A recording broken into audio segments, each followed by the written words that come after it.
ایمان بگڑتا کس کس سے، تاکہ پھر ہمیں پتہ چلے کہ ایمان کیسے لوگوں کا بچانا۔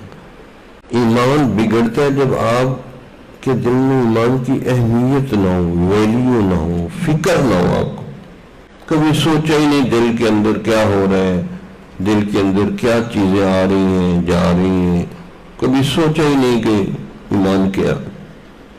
بلکہ کئی جگہ تو یہ بھی محسوس کیا کہ لوگوں کو پتہ ہی نہیں ایمان کیا ہے، کس چیز کا نام ہے۔ اگر پوچھے ارکان ایمان کیا، وہ بھی نہیں پتا۔ دوسرا، دنیا کی محبت سے اتنا ایمان کی تباہی ہوتی ہے۔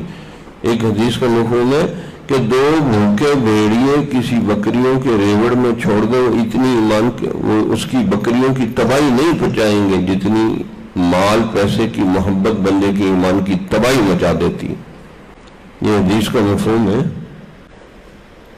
دیکھو وسوسہ والی نماز پڑھ رہے ہیں تو کدھر گیا ایمان یقین کا درد اور سوز؟ کیوں وسوسے آ رہے ہیں؟ تیرا امام بے حضور، تیری نماز بے سرور، ایسی نماز سے گزر، ایسے ایمان سے گزر۔ وسوسہ والی نماز پڑھا رہے ہیں، تم پیچھے مقتدیوں کی نماز کا کیا بنے گا؟ اسی طرح ٹچ موبائل جو مولانا عارف صاحب فرما رہے تھے، سب سے زیادہ ایمان کا جنازہ نکالتا ہے۔ اور میں حیران ہوں کہ تقریر بھی کر رہے ہیں اور ٹچ موبائل پہ میسج بھی پڑھ رہے ہیں، تو مرنے کے بعد کیا بنے گا؟ وہاں تو ٹچ موبائل نہیں ہوگا۔ اتنا ٹچ موبائل فوبیا ہو گیا قوم کو۔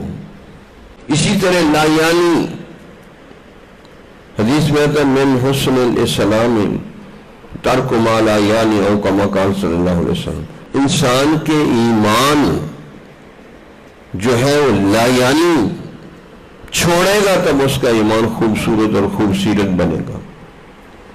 لا یعنی نہیں ہم چھوڑ سکتے، ادھر گپے لگ رہی ہیں، ادھر گپے لگ رہی ہیں، تبصرے بازی ہو رہی ہے، بس ایمان کا بیڑا غرق ہو جاتا۔